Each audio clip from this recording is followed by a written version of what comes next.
सदन में पिता पुत्री माँ बेटी पति पत्नी सदस्य रहें। इस परिप्रेक्ष्य में मेरा नेता परिपक्ष से अपेक्षा है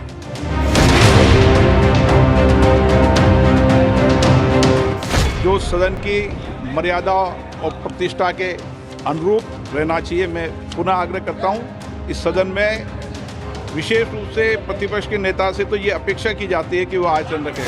और फिर मतलब मैं खड़ा हुआ, मैंने कहा कि देखिए मुझे बोलने दीजिए, आपने मेरे बारे में कुछ बोला है, घूम कर चले गए। எதிர்க்கட்சி தலைவர் ராகுல் காந்தி நாடாளுமன்றத்தில் மரியாதையாகவும் கண்ணியமாகவும் நடந்து கொள்ள வேண்டும் என சபாநாயகர் கண்டித்துள்ளது பரபரப்பை கிளப்பியுள்ளது. பிரியங்கா காந்தி விவகாரத்தை வைத்தே சபாநாயகர் அதிருப்தியை காட்டியுள்ளதாக பாஜகவினர் விமர்சித்து வருகின்றனர். மக்களவை சபாநாயகர் ஓம் பிர்லா நேற்று அவையை ஒத்திவைக்கும் முன்பு எதிர்க்கட்சி தலைவர் ராகுல் காந்தி அவைக்கு கட்டுப்பட்டு முறையாக நடந்து கொள்ள வேண்டும் என கண்டித்தார். माननीय सदस्यगण, आप सबसे अपेक्षा की जाती है कि आप सदन में सदन की मर्यादा और शालीनता के उच्च मापदंडों को बनाए रखें। सदन में मेरे संज्ञान में ऐसी कई घटनाएं हैं जब माननीय सदस्यों के आचरण सदन की उच्च परंपराओं मापदंडों के अनुरूप नहीं है। इस सदन में पिता पुत्री माँ बेटी पति पत्नी सदस्य रहें।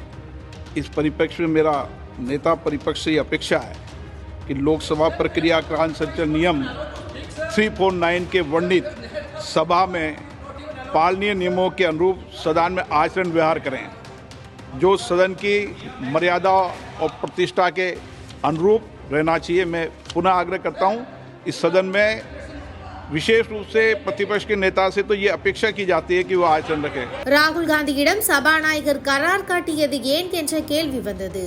இந்த நிலையில் பிரியங்கா காந்தி மற்றும் ராகுல் காந்தி அவையில் நடந்து கொள்ளும் விதத்தை குறிப்பிட்டே சபாநாயகர் பேசியுள்ளதாக பாஜகவினர் விமர்சித்து வருகின்றனர். பாஜக ஐடி விங் தலைவர் அமித் மால்வியா வீடியோ ஒன்றை வெளியிட்டுள்ளார். மார்ச் 18ஆம் தேதி அவையில் காங்கிரஸ் எம்பி மாணிக்கம் தாக்கூர் பேசிக் கொண்டிருக்கும் போது பின்வரிசையில் பிரியங்கா காந்தி அமர்ந்திருந்தார். அப்போது அங்கு வந்த ராகுல் காந்தி தனது தங்கையின் கன்னத்தை பிடித்துள்ளார். இதனை வைத்தே சபாநாயகர் கண்டித்துள்ளதாக கூறப்படுகிறது. அவை முடிந்த பிறகு வெளியே வந்த ராகுல் காந்தி செய்தியாளர்கள் சந்திப்பில் சபாநாயகருக்கு எதிராக ஆவேசமாக பேசியிருக்கிறார். I don't know what is going on because after he said that, I said, look, as LOP, let me speak. Let me say what he just ran away. So I don't understand what is going on. This is no way to run the house, frankly. I mean, literally, speaker उठ के मतलब एकदम निकल गए, मुझे मतलब एक शब्द नहीं बोलने दिया और पहले मेरे बारे में कुछ बोलने हैं, वो भी बिल्कुल पता नहीं क्या बोला, अनसब्सटेंशिएटेड। और फिर मतलब मैं खड़ा हुआ, मैंने कहा कि देखिए मुझे बोलने दीजिए, आपने मेरे बारे में कुछ बोला है, घूम कर चले गए और कोई मतलब अर्जन कर दिया, कोई जरूरत नहीं थी।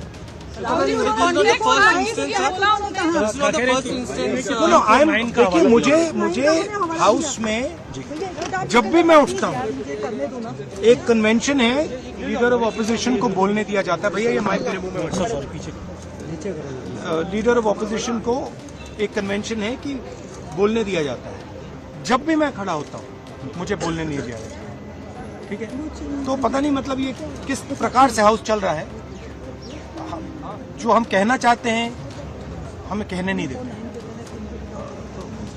पार्लियामेंट्री अफेयर्स मिनिस्टर के खिलाफ भी प्रिविलेज नोटिस लेकर आए थे क्योंकि वो बनाना पड़ा है, डिस्टर्ब किया था। आपके ऊपर कहा कि राहुल रहने की बात कही। मैंने कुछ नहीं किया है, तो उन्होंने ये कहा, मुझे बोलने दीजिए, मैंने कुछ नहीं किया है।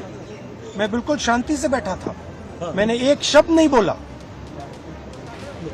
ठीक है। और पिछले मतलब 7-8 दिन में मुझे बोलने नहीं दिया, मैंने कुछ नहीं बोला। आपको क्या मुझे बोलने दीजिए, मैं बोल रहा हूँ, मुझे इंटरप्ट मत कीजिए। तो ये एक नया तरीका है जहाँ डेमोक्रेसी में ऑपोजिशन की जगह होती है और सरकार की जगह होती है। यहाँ पे ऑपोजिशन की जगह है ही नहीं, यहाँ पे सिर्फ सरकार की जगह है।